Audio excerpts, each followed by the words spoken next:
Yes, good morning all.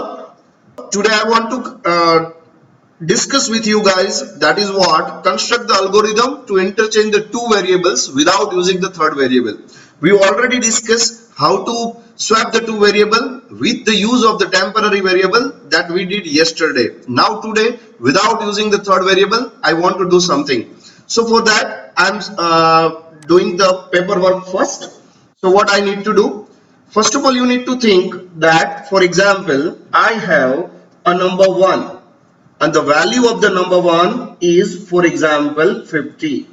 Now I have one more variable that is number 2 and the value of the number 2 is 30.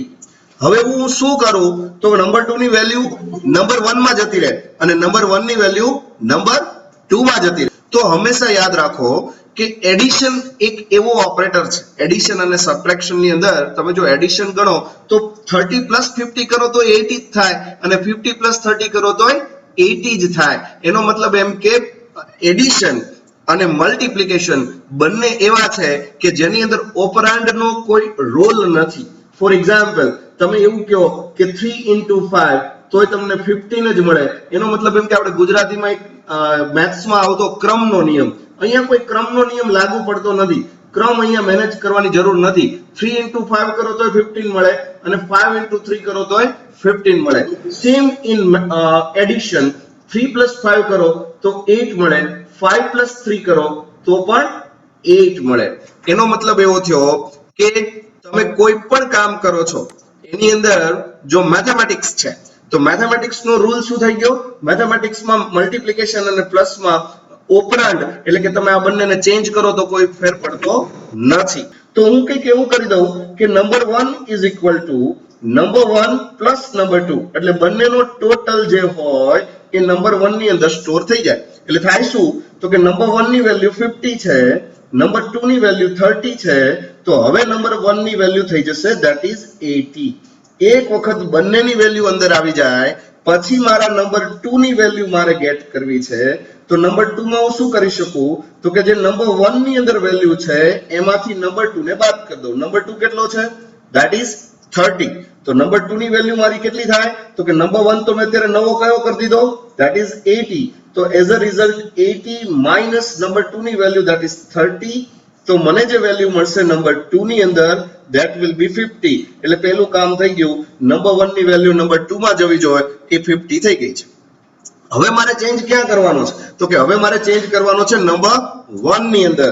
તો number 1 ની અંદર મારે શું change કરવાનો છે તો નંબર 1 ની અંદર મારે એવો ચેન્જ કરવો પડે કે number 1 is equal to number 1 માં ટોટલ વેલ્યુ હતી એમાંથી હું નંબર 2 ની નવી વેલ્યુ બાદ કરી દઉં એટલે નંબર 1 ની વેલ્યુ બદલાઈ જાય. તો નવી વેલ્યુ કઈ છે નંબર 2 ની નવી વેલ્યુ છે ધેટ ઇઝ 50. તો હું 80 minus 50 કરું એટલે નંબર 1 ની વેલ્યુ થઈ જાય 30. Now you can just see number 1 ની વેલ્યુ થઈ ગઈ 30, નંબર 2 ની વેલ્યુ થઈ ગઈ 50 જે એકચ્યુઅલી સ્ટાર્ટિંગ માં કંઈક જુદી હતી. Right? So this is the logic. તમારામાંથી એક વ્યક્તિએ તુષાર ભટ્ટીએ ચેટ ની અંદર લખ્યું જ છે કે a equal to a plus b, b equal to a minus b and a equal to a minus b. Yes, it is the correct logic. તો તમે આવી રીતે કેલ્ક્યુલેશન કરો તો this portion is your processing part. હવે આને મારે અલ્ગોરિધમમાં કન્વર્ટ કરવો હોય તો શું કરવું પડે તો કે અલ્ગોરિધમની અંદર મારે એટલું જ કરવાનું રહે કે હું સ્ટાર્ટ કરું પહેલા બે ઓપરેશન માટે પહેલા બે ઇનપુટ લઉં અને બે ઇનપુટ લીધા પછી આ પ્રોસેસિંગ પાર્ટ કરું અને પછી આઉટપુટની અંદર નંબર 1 અને નંબર 2 બંનેને પ્રિન્ટ કરી દઉં. Let's do with the algorithm. Yes. તો જો સૌથી પહેલું મારું ઓપ્શન કયું આવશે? સ્ટાર્ટ. મેં બે નંબર ગેટ કર્યા that is number 1 and number 2. પછી મેં શું કર્યું નંબર 1 ની અંદર નંબર 1 ની અંદર નંબર 1 વત્તા નંબર 2 પ્લસ કરી દીધો. અહીંયા તમે કોઈ પણ નંબર 1 નંબર 2 તમારા બુકમાં લખી શકો છો. તમારી બુકની અંદર અથવા તો તમે મનમાં ધારી લો કે નંબર 1 તમે રાખ્યો છે 10 અને નંબર 2 તમે રાખ્યો છે 20. તો 10 વત્તા 20 કરો તો નંબર 1 ની વેલ્યુ ટોટલ વેલ્યુ થઈ જાય. એક વખત ટોટલ વેલ્યુ મળી જાય એમાંથી હું બીજા વેરિયેબલ ની વેલ્યુ બાદ કરી દઉં એટલે મને પહેલો વેરિયેબલ મળી જાય અને પહેલા વેરિયેબલ ની બાદ કરી દઉં એટલે મને પહેલો બીજો વેરિયેબલ મળી જાય. તો મારે બંને વેરિયેબલ લેવો હોય તો વારાફરતી પેલા એકવાર ટોટલ લઈ લેવાય, ટોટલ માંથી બીજો નંબર બાદ કરાય. એકવાર ટોટલ મળી ગયું, ટોટલમાંથી બીજો નંબર બાદ કરી દો એટલે મને બીજો નંબર મળી જાય. કેમ? કારણ કે હવે હું 1 માંથી 2 બાદ કરું તો એકચ્યુઅલ જે વેલ્યુ આવે એ 1 ની હતી, તો 1 ની વેલ્યુ જે રહે એ નંબર 2 ની અંદર જતી રહી. એટલે પહેલું કામ થઈ ગયું. 10 + 20 કર્યું તો નંબર 1 ની અંદર 30 થયું. 30 માંથી 20 બાદ કરી દીધા તો નંબર 2 માં 10 આવી ગયા. જે એકચ્યુઅલમાં 20 હતા ત્યાં 10 આવી ગયા. હવે આ 10 આવી ગયા તો 30 માંથી હું 10 બાદ કરી દઉં તો નંબર 1 ની અંદર 20 થઈ ગયા. તો જે બંને વેલ્યુ ચેન્જ કરવાની હતી એ ચેન્જ થઈ ગઈ. ચલો બીજો કોઈ રસ્તો ખરો? આ તો બરાબર છે. તમારામાંથી ઘણા લોકો એવું પણ લખ્યું કે સર આ તમે કર્યું એટલે થઈ ગયું. ચલો બીજો કોઈ રસ્તો ખરો? Can anyone tell me? BSc maths વાળા વિદ્યાર્થીઓ મને કહો, પ્લસ અને માઇનસ થી જે કામ થતું હોય એને રિપ્લેસ કરવા માટે કોઈ ઓપરેટર ખરો? You can unmute and speak also. સારું ચાલો તમે બુકમાં ટ્રાય કરો. મેં પ્લસ મૂક્યું ત્યાં મલ્ટીપ્લાય મૂકો અને મેં માઇનસ મૂક્યું ત્યાં ડિવાઈડ મૂકો. ચેક કરો તો તમે બુકમાં ચેક કરો. બે નંબર લ્યો. દરેક વ્યક્તિ પાસે બુક હશે જ એવી હું આશા રાખું છું. તમે બુકમાં બે નંબર લ્યો. મેં જ્યાં પ્લસ મૂક્યો ત્યાં તમે મલ્ટીપ્લાય મૂકો અને જ્યાં મેં માઇનસ મૂક્યો ત્યાં તમે ડિવાઈડ મૂકો અને ટ્રાય કરો. Let me show you over here on paper. I have number 1 is for example 10, number 2 is for example 20. Now I am writing like that. Number 1 is equal to number 1 multiply by number 2. So number 1 ની value કેટલી થઈ જાય? 10 into 20, right? So the number 1 value is 10, number 2 value is 20. 20 into 10, so the number 1 will be 200. Right? Now if I write the same operation, that is number 2 is equal to number 1 divided by number 2. What is the value of number 1? Value of number 1 is 200.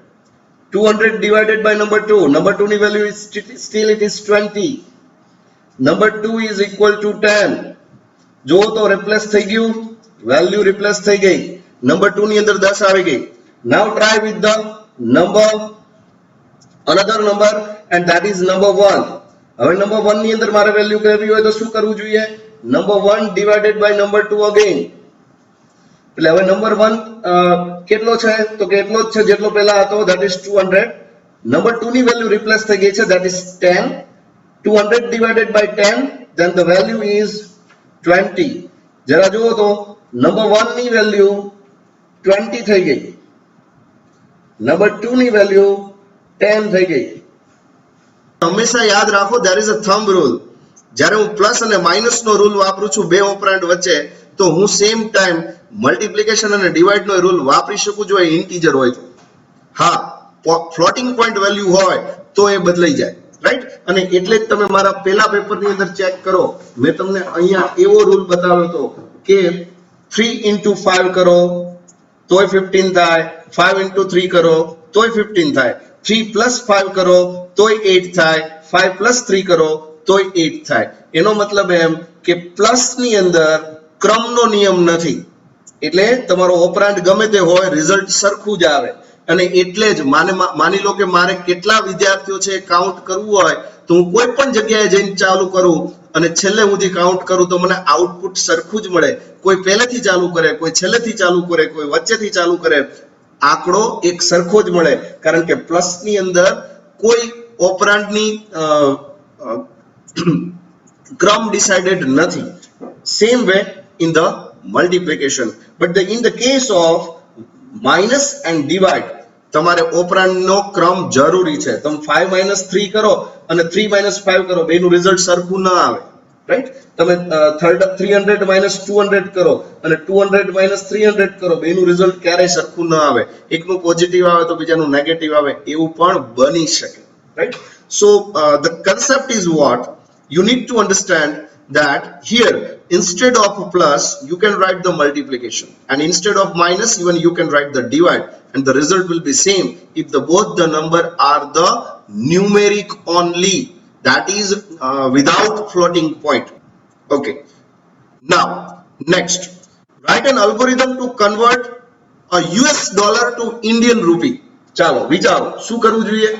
દરેક વ્યક્તિ પોતાની રીતે logic વિચારશે અને logic વિચારીને ખાલી લોજિકનો portion એટલે ખાલી માત્ર ને માત્ર એ પ્રોસેસિંગનો પોર્શન મને ગૂગલ મીટ ની અંદર આપશે. દરેક વ્યક્તિ વિચારશે ચાલો ડોલરનો ભાવ કહી દઉં 73 રૂપિયા 25 પૈસા અને હું $100 નાખું તો મને કેટલા રૂપિયા મળે? જો I want to convert the dollar to Indian rupees. એનો મતલબ એમ કે મને ઇનપુટ મળશે અને એ જે ઇનપુટ મળશે એ શેનું મળશે? ઇનપુટ મળશે એ ડોલરનું મળશે. હવે મારે એ જાણવાનું છે રેટ શું છે, રૂપીઝ નો રેટ શું છે પર ડોલર. તો ઇનપુટ ડોલર છે, મારે કન્વર્ટ કરવું છે it is into Indian rupees, right? So I want to convert into Indian rupees. So I need to first understand that for how many dollars you want to do this. So suppose માની લો સૌથી પહેલું મારી વાત આવશે start, પછી મારે વાત આવશે કે પ્રિન્ટ એન્ટર ડોલર. કેટલા ડોલરને કન્વર્ટ કરવા છે? સપોઝ હું એન્ટર કરું $100, રાઈટ? ધેન ઇનપુટની અંદર આપણે વેરિયેબલ લેશું ડોલર. હવે મારે રૂપીઝ માં કન્વર્ટ કરવું છે તો હું રૂપીઝ નામનો વેરિયેબલ લઈશ. એટલે rupees is equal two dollar જેટલા હોય multiply by 73.25. This is the logic, right? So you can say this is the processing part. Your input is dollar and then I want to convert it into rupees. So dollar multiply by 73.25 જે value આવે એને આપણે print કરીશું. એટલે print ની અંદર આપણે આપીશું that is rupees. So what will be there? It will convert my dollar into rupees and then I am just printing the rupees. Let me trace the same. ચાલો આને ટ્રેસ કરીએ. તો માની લો ડોલર ઇનપુટ કરવાનું કીધું અને મેં enter કર્યા $100. $100 એન્ટર કર્યા એટલે થશે શું? 73.25 into 100. તો 73.25 into 100 is equal to 7,325. તો જો તમે $100 મૂકો તો ઇન્ડિયાના રૂપિયા થાય 7,325. હવે આ સિમ્પલ અલ્ગોરિધમ થયો. આ અલ્ગોરિધમને મારે પ્રેક્ટિકલી સી લેંગ્વેજમાં કરવો હોય તો કેવી રીતે થાય એ પણ આપણે જોવું છે. તો પહેલા આપણે અલ્ગોરિધમ જોઈ લઈએ. અલ્ગોરિધમની અંદર start, enter the US dollar, input the dollar, rupees is equal to dollar into 73.25, print the rupees and then stop. Now I want to convert the same thing into my program. So how to do this? Very simple it is.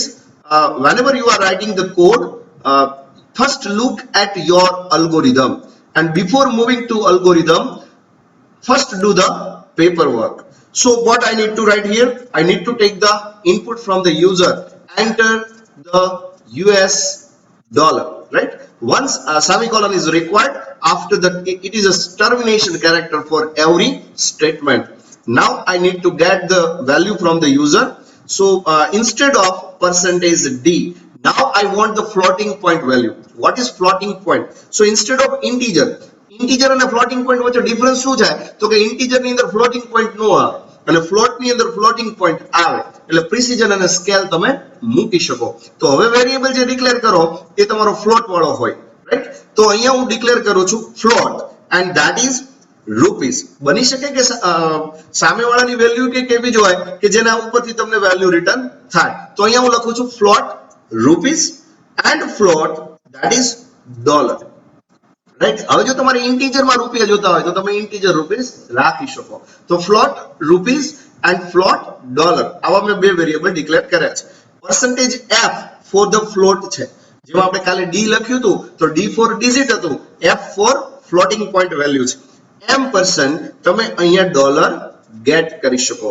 એક વખત dollar gate કરી લો તો આ તમારું input થઈ ગયું. હવે input થઈ જાય પછી આપણું પ્રોસેસિંગ પાર્ટ આવે. પ્રોસેસિંગ પાર્ટમાં મેં ઓલરેડી મેન્શન કર્યું છે કે rupees is equal two dollar into 73.25. તો rupees is my variable. So I will just do what? Rupees is equal to whatever the dollar value multiply by that is 73.25 and whatever I am getting that I will just print. કાલે આપણે %d લખતા હતા, આજે હું %f લખીશ. %f અને પછી તમે પ્રિન્ટ કરી શકો. that is your rupees variable. કેટલા રૂપિયા થયા એ આપણે પ્રિન્ટ કરવું છે. then you can just move to build and run. તો તમારો પ્રોગ્રામ રન થશે. જો પ્રોગ્રામ રન થાય એટલે તમે અહીંયા જોઈ શકો છો સ્ક્રીનની અંદર કે યુએસ એન્ટર યુએસ ડોલર એવું મને બતાવે છે. કાલે થોડી બ્લેક સ્ક્રીન આવતી હતી, મને નહોતું ગમતું એટલે મેં બદલી નાખ્યું છે. તો enter US dollar, I am suppose entering here US dollar is 100. you can see that the value is 7325. અહીંયા મેં સ્પેસ મૂકી હોત તો મને સ્પેસ બતાવે, રાઈટ? તો હવે હું આને ફરીને રન કરું તો મને પ્રોપર આઉટપુટ આપશે બિલ્ડ એન્ડ રન. અને હવે હું એન્ટર કરું છું એન્ટર ધ યુએસ ડોલર. હું યુએસ ડોલર એન્ટર કરું છું, ઇટ ઇઝ 200 યુએસ ડોલર. જો તમે 200 યુએસ ડોલર મૂકો તો રૂપીસ કેટલા થાય? 14,650. પણ તમે જુઓ અહીંયા 6 ડિજિટ આવે છે પાછળ પોઈન્ટ પછી. બાય ડિફોલ્ટ ફ્લોટમાં 6 ડિજિટ આવે. તમારે 6 ડિજિટ ન જોઈતા હોય તો તમે અહીંયા મેન્શન કરી શકો કે પોઈન્ટ પછી 2 જ આંકડા જોઈએ, તો એ 2 આંકડામાં તમને રાઉન્ડ કરીને આપશે. તો now you can test your program again. તો જેવું તમે પોઈન્ટ 2f લખો એટલે પોઈન્ટ પછી 2 જ ડિજિટ આવે. તો લેટ મી ટેસ્ટ અગેન. હવે હું અહીંયા એન્ટર કરું છું યુએસ ડોલર, પણ હવે હું આંકડો કંઈક જુદો જ આપું છું. હું આંકડો આપું છું $121, રાઈટ?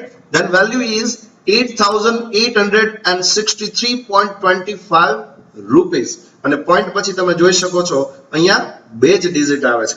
તો તમારે કામ શું કરવાનું? પહેલા પેપર વર્ક કરવાનું, પેપરમાં કામ થઈ જાય પછી તમારે એનો અલ્ગોરિધમ બનાવવાનો, અલ્ગોરિધમ થઈ જાય પછી જ એનો પ્રોગ્રામ ઉપર આગળ જવાનું. ચાલો થોડા આગળ જઈએ. મેં તમને ફ્લોટ શીખવાડી દીધું છે એટલે હવે હું તમને આગળ લઈ જઈ શકું. Now I want to find the algorithm. I want to develop the algorithm to find the area of the circle. Now whenever you want to develop this kind of application to find the area of circle, to find the area of the triangle, you need to first understand the formula. So if you have the logic about the formula, then you will be able to calculate it very easy. So how to do this? Well, let's check over here on the camera. Yes. So what I need to do now? I want to calculate area of a circle. So what is the formula for this? So you can say that circle area is equal to, formula is pi r and square. Now what is the value of pi? What is the value of pi? The value of pi is 22/7. And you can say if you want the value in a floating point. Yes, somebody is speaking. Yes, it is 3.40. Good. So pi value is 22/7. If you want to convert it into floating point, then it is 3.14. તમે ગણી શકો છો 7 તરી 21, 1 વધ્યો, right? Then you can calculate again. Now 1 અને 2 એટલે 7 એકા 7, right? 5 વધ્યા, 5 અને 2 એટલે તમે કહી શકો કે 7 7 49 એટલે ચોગડો આવ્યો, right? That is 3.14. Now what is this r? So whenever you have a circle, suppose this is my circle, right? This is my circle. તો circle છે તો એની અંદર આ જે પોર્શન હોય that is you can say radius. આપણે ગુજરાતીમાં આને ત્રિજ્યા કહીએ. એટલે થાય શું? અહીંથી તમે આમ પરિકર લો અને પરિકર લઈને આમ રાઉન્ડ કરો તો જે તમારો ત્રિજ્યા લીધો હોય એને રેડિયસ પોર્શન કહેવાય. This is radius, right? તો હવે વાત એવી છે કે તમારી પાઈ ની વેલ્યુ ઇન્ટુ તમારી રેડિયસ ની વેલ્યુ મલ્ટીપ્લાય કરો એટલે તમને એરિયા ઓફ સર્કલ મળી જાય. તો આ જે વેલ્યુ રહી એ તો ડિપેન્ડ છે, કોઈનું પરિકર મોટું હોય, કોઈ નાનું રાખે, કોઈ નાનું સર્કલ દોરે, કોઈ મોટું સર્કલ દોરે, તો that is depend upon the radius. તો કોઈ પણ વ્યક્તિને તમે પૂછો કે એરિયા ઓફ એ સર્કલ તો એ એમ જ કે that is depend upon the radius. કેટલો રેડિયસ છે એના આધારે સર્કલનો એરિયા નક્કી થાય. તો તમારો સીધી વાત છે કે આનું મારે અલ્ગોરિધમ બનાવવો તો કેવી રીતે બને? તો સૌથી પહેલું સ્ટેપ આવે સ્ટાર્ટ, પછી મારે યુઝર પાસેથી માંગવાનો રહે રેડિયસ, એન્ટર રેડિયસ. હવે મને જે રેડિયસ આપે એના ઉપરથી મારે પ્રોસેસિંગ કરવાનું હોય તો પ્રિન્ટ એન્ટર રેડિયસ. પછી મારે આને ગેટ કરવાનું હોય તો તમે અહીંયા ઇનપુટ કે રીડ ઓપરેશનનો યુઝ કરી શકો, ઇનપુટ રેડિયસ. તો this is my variable. Now I want to calculate the area, so I need to write the area is equal to 3.14. You can write directly also. Pi ની value fix છે એટલે તમે directly input મૂકી શકો. 3.14 into radius into radius. કાલે જ આપણે square જોયો તો, નંબર ઇન્ટુ નંબર કરો એટલે તમને સ્ક્વેર મળે, અને ઇન્ટુ તમે 3.14 કરો એટલે તમને pi r square મળે. And then you can simply print your area, and then you can just write a stop. So this is my algorithm. Let's see how to write the algorithm. So very simple it is.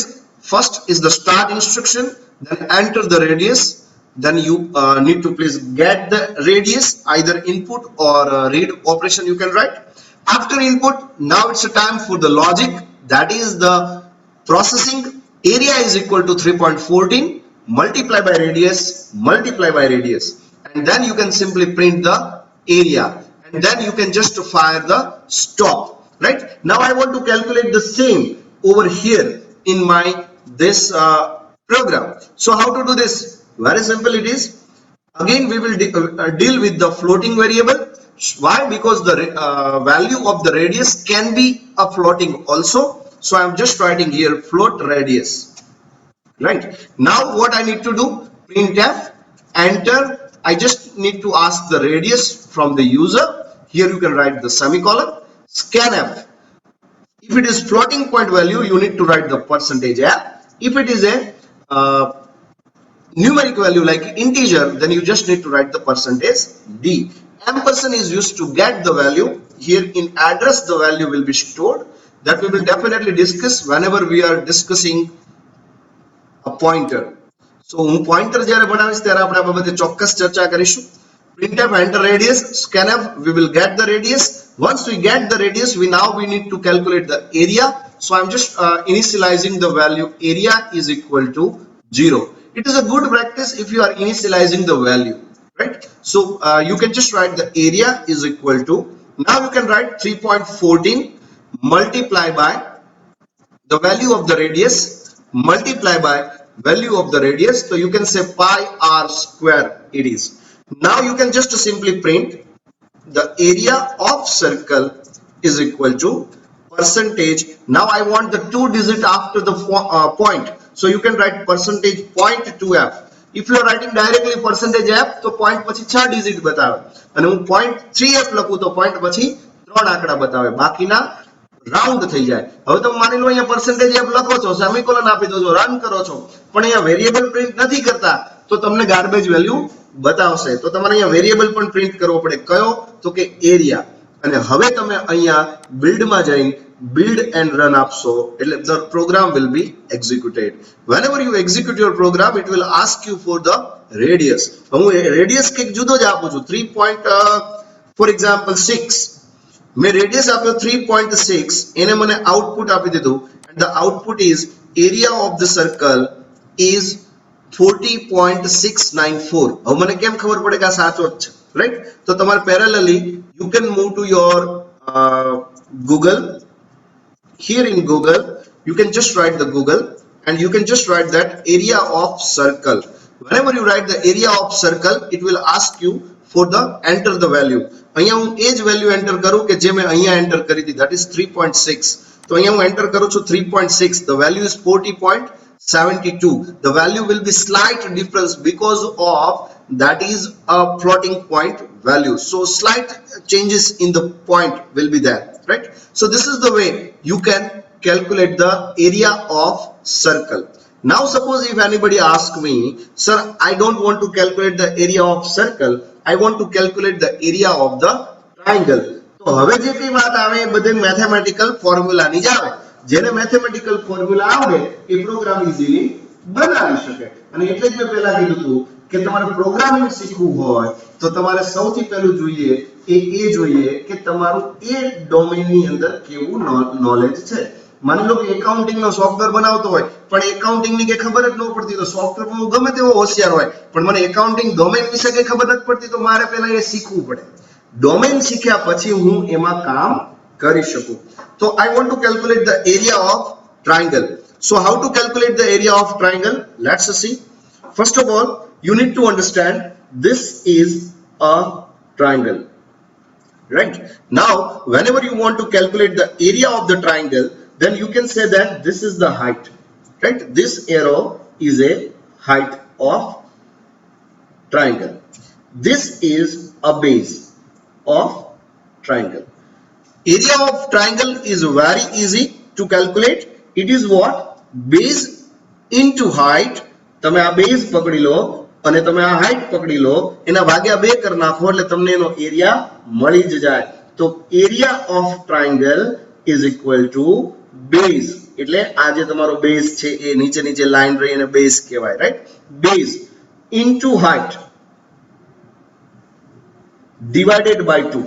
ઘણા લોકો એવું કહે છે કે area of triangle is equal two 1/2 b into h. એટલે ઘણા એમ કહે છે કે area of triangle is equal two 1/2 bh. Then what is b? b is base, h is height. You can say base into height divided by 2. હવે માની લો કે મેં base enter કર્યો છે, that is base is 50. તો મારી value અહીંયા 50 આવશે, એટલે આ જે વેલ્યુ છે that is 50. Now I am entering the height is for example 30. તો અહીંયા height જે છે that is 30. હવે જો તમને base અને height મળી જાય તો area of triangle is very easy. 50 into 30 by 2. So 50 into 30, that will be the 1500. 1500 divided by 2, it will be 750. So area of the triangle is 750. Based on that, you can write the arrow over here. So what is the logic? Again, the question mark is what is the logic to calculate the area of a triangle? So let's do over here. First of all, we need to write the start. Then we will get the two value. One is the base, another one is the height. So once you get the base and height, then you can just get the input. હવે બે value માંગવી પડે user પાસેથી. કઈ બે value? એક base અને બીજી height. એક વખત બેઝ અને હાઈટ મળી જાય તો એરિયા તમે ઇઝીલી કેલ્ક્યુલેટ કરી શકો. Area is equal to base multiply by height divided by 2. Then you can simply print your area and then you can just write the stop. Suppose I want to write the same in my coding, then how to do this? Again, remember students, might be a chance people can write your base and height in float. So you can take the two variable base and height. I'm just taking a variable, it is float. Why? Because see, here you can just write area of triangle. And now it will ask the two values. See, base and height, it is a Google. Suppose I am writing here 2.3 is my base and height is 3.34. Then area is 3.91. Right? So you can say that the base and height can be a floating point value. If the base and height is floating point value, then you need to declare your variable as a float. Right? That is base and height. Then you can take the two input, that is enter base and height. That's it. Semicolon. Then in scanf you can write the percentage f 2 times. Why? Because we want to get the two values. So we will just provide the value separated by space. M% base is my variable, comma M% height, it is also my variable. એક વખત બંને value મળી જાય તો હવે મારે area calculate કરવો છે. તો એરિયા માટેનો પણ આપણે અહીંયા વેરિયેબલ લઈ લેશું. Area is equal to, for example, 0. Then you can simply write area is equal to base multiply by height and whatever you get divided by 2. Right? Now if you are writing this in a bracket, then it is a rule of the BODMAS, and BODMAS says what? Bracket execute first. પણ priority જો બંનેની સરખી હોય તો પહેલા જે priority હોય એ જ એક્ઝિક્યુટ થાય. તો મલ્ટીપ્લિકેશન અને ડિવાઇડની પ્રાયોરિટી સરખી છે, એટલે ડિવાઇડની મલ્ટીપ્લિકેશનની પ્રાયોરિટી સરખી છે એટલે પહેલા મલ્ટીપ્લિકેશન રન થશે કારણ કે આપણા સિક્વન્સની અંદર પહેલા મલ્ટીપ્લાય છે and divided by 2. Then you can simply write printf area of triangle is equal to percentage point 2f. એટલે એનો મતલબ એમ કે point પછી 2 ડિજિટ અને તમે તમારા એરિયાને પ્રિન્ટ કરી શકો. And then you can just execute build and run. જેવું તમે build and run કરો એટલે તમને પૂછશે you need to now provide the two value, that is base and height. હવે મારે બે વેલ્યુ આપવી છે. અહીંયા મેં બે વેલ્યુ કઈ આપી હતી 2.3 and 3.4. તો અહીંયા હું એ જ બંને આપું છું 2.3 space 3.4. right? There are two value and the area of the triangle is 3.91 and here you can see that the area of the triangle is 3.91. So very simple it is. This is the way you can just calculate the area of the circle, area of the triangle. હવે તરત જ તમને એવો વિચાર આવવો જોઈએ કે sir તમે અમને શીખવાડ્યું એરિયા ઓફ સર્કલ ને ટ્રાયંગલ, તો એરિયા ઓફ સ્ક્વેર અમે કરીશું, રાઈટ? તો that should be your passion. તમને પોતાને જેવો વિચાર આવવો જોઈએ કે સર મારે આ પ્રોગ્રામ આવી રીતે કરવો છે અને આ બધા જ પ્રોગ્રામમાં સૌથી પહેલા કામ કરવાનું પેપર ઉપર અલ્ગોરિધમ બનાવવાનો અને પછી જ આપણે પ્રોગ્રામ ઉપર આગળ વધવાનું. નેક્સ્ટ, હવે જો તમે અહીંયા area of circle, area of triangle calculate કરી શકતા હોય then you will be able to calculate the simple interest very easily. તમે હજી વિચારો, હું if condition ઉપર ગયો જ નથી. કાલે 5 પ્રોગ્રામ આપ્યા હતા, આજે 5 પ્રોગ્રામ બીજા થાય છે. 10 પ્રોગ્રામ મેં સિમ્પલ વેરિયેબલ થી કરાવ્યા છે, right? Next, how to calculate the simple interest? Again it is a formula based work. Whenever you want to calculate the simple interest, it is very easy. How to do the calculate the simple interest? Whenever you want to calculate the simple interest, you must know the formula. So what is the formula to calculate the simple interest?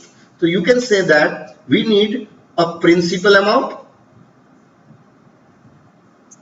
then we need a rate of interest, we need a rate of interest, then we need a time duration. So what is the time? It is principal, yes, rate of interest, then we need a number of years, right? So principal, rate of interest and number of years. If it is with you, then you will be able to easily calculate. How? Then interest, that is the simple interest, is equal to principal multiplied by rate multiplied by number of years, that is terms divided by 100. તો મિત્રો વાત એ છે કે આ formula છે, તો તમને formula મળી જાય તો તમે ઇઝીલી કામ કરી શકો. ફોર્મ્યુલા એકવાર માની લો કે ઘણીવાર કેવું થાય પ્રોગ્રામિંગ ની અંદર તમને ન મળે તો ફોર્મ્યુલા ન મળે, તો તમે ગૂગલ કરો તો ફોર્મ્યુલા તમને મળી જાય. તો તમારે શીખવાનું છે, સ્ટેપ્સ શીખવાના છે કે સૌથી પહેલા યુઝર પાસેથી લેવાનું છે શું, તો કે આ 3 ઇનપુટ લેવા પડે. આ 3 ઇનપુટ પછી મારે શું કરવાનું છે, તો કે 3 ઇનપુટ પછી મારે અહીંયા પ્રોસેસિંગ કરવાનું છે અને પ્રોસેસિંગ કર્યા પછી મારે શું કરવાનું છે, તો કે હવે મારે આઉટપુટ આપવાનું છે. તો આઉટપુટ શું છે, તો આ સિમ્પલ ઇન્ટરેસ્ટ જે રહ્યું એ આઉટપુટ છે. ફોર એક્ઝામ્પલ આપણે કેલ્ક્યુલેટ કરીએ, ચાલો 5000 નું 3% લેખે 5 વર્ષનું વ્યાજ કેટલું થાય? 5000 નું 3% લેખે 5 વર્ષનું સાદું વ્યાજ કેટલું થાય? તો 5000 ગુણ્યા 3 ગુણ્યા 5 ભાગ્યા 100.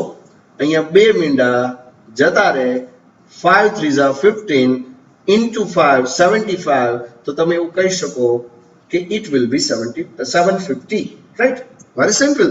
5 3 15 5 75 ને પાછળ એક મીંડું, 750 is the simple interest. આ સાદું વ્યાજ થયું 5000 નું 3% લેખે 5 વર્ષનું વ્યાજ. કોઈ આપતું નથી, ગવર્મેન્ટે નહીં, આટલું ઓછું, રાઈટ? ક્યારે હોતું નથી.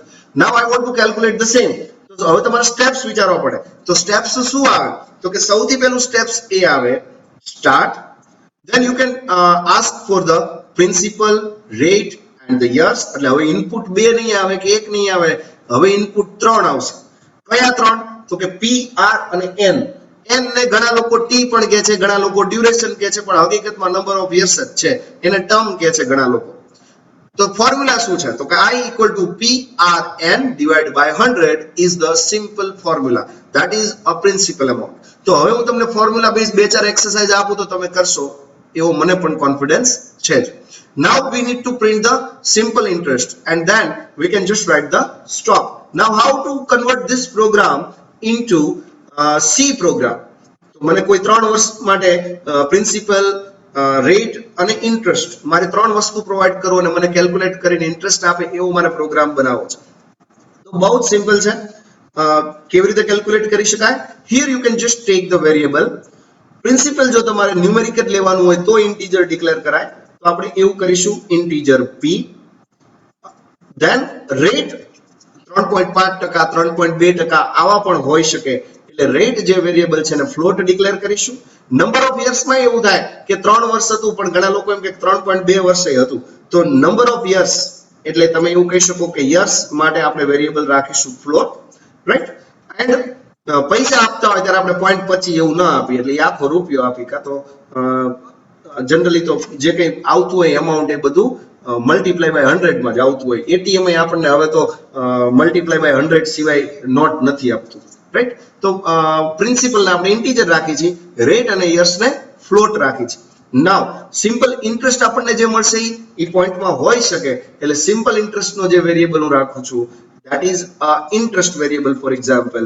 તો interest variable જે છે એ ફ્લોટ રાખી છે. now I need to ask the value from the user. enter principal. તમને એમ થાય એક ઇનપુટ લેવા છે તોય લઈ શકાય, થોડું વધારે રોમાંચક બનાવવું હોય તો, રાઈટ. પણ જો તમારે ત્રણેય વેલ્યુ એકારે લેવી હોય તો લઈ શકાય. enter principal, rate and years. તો 3 ઇનપુટ થયા. હવે તમારે અહીંયા ખાસ ધ્યાન રાખવું પડે scanf ની અંદર કે પહેલી વેલ્યુ છે એ પ્રિન્સિપલ છે. પ્રિન્સિપલ મેં ડિક્લેર કર્યો છે ઇન્ટીજર માં, તો પહેલો વેરિયેબલ આવશે %d. બીજી વેલ્યુ છે રેટ, રેટ ડિક્લેર કર્યો છે ફ્લોટ માં, તો %f. %d, %f, અને આ ત્રણેયને ગેટ કરવાના, એટલે n% principal, n% rate, n% yes. તો 3 વેલ્યુ યુઝર પાસેથી ગેટ કરીશું. એક વખત ત્રણેયની વેલ્યુ ગેટ થઈ જાય પછી આપણે ઇન્ટરેસ્ટ કેલ્ક્યુલેટ કરશું. એટલે interest is equal two that is our p, that is principal, multiplied by rate, it is our variable, multiply by number of years. જે વેલ્યુ આવે એને આપણે સિમ્પલ પ્રિન્ટ કરીને યુઝરને આપીશું. Simple interest is equal to percentage point to f, એટલે point પછી બે આંકડા, અને સિમ્પલ ઇન્ટરેસ્ટ નો જે વેરિયેબલ છે એને પ્રિન્ટ કરશું. સેમિકોલન નહીં ભૂલવાનું. Just build and execute your program. તો અહીંયા લખું છું બિલ્ડ એન્ડ રન. જે હું રન કરું છું એટલે મને 3 વેલ્યુ પૂછશે. કઈ 3 વેલ્યુ પૂછે છે? Principal, rate and number of years. તો હમણાં આપણે જે પ્રોગ્રામ બનાવ્યો હતો એ જ પ્રોગ્રામની જે વેલ્યુ હતી એ જ પ્રમાણે અહીંયા વેલ્યુ આપી દઈએ. તો અહીંયા હું લખું છું કે મારે 3 વેલ્યુ જોઈએ. કઈ? તો કે 5000 રૂપિયાનું 3% લેખે 5 વર્ષનું વ્યાજ. કેટલું આવવું જોઈએ? જો તો 5000 નું 3% લેખે 5 વર્ષનું વ્યાજ 750 આવવું જોઈએ, પણ આવે છે 75000. કેમ? કારણ કે મેં મારો ફોર્મ્યુલા ખોટો લખ્યો છે. ફોર્મ્યુલા એવું કે છે કે PRN divided by 100, right? તો PRN divided by 100 is the formula. હવે તમે ફોર્મ્યુલા રન કરીને હવે ફરીને રન કરો અને હવે ફરીને તમે ઇનપુટ આપો કે 5000 નું 3% લેખે 5 વર્ષનું વ્યાજ, simple interest is 750, right? So this is the way you can calculate the simple interest if you have the formula. જો તમારી પાસે ફોર્મ્યુલા હોય તો તમે ઈઝીલી આ પ્રોગ્રામ બનાવી શકો.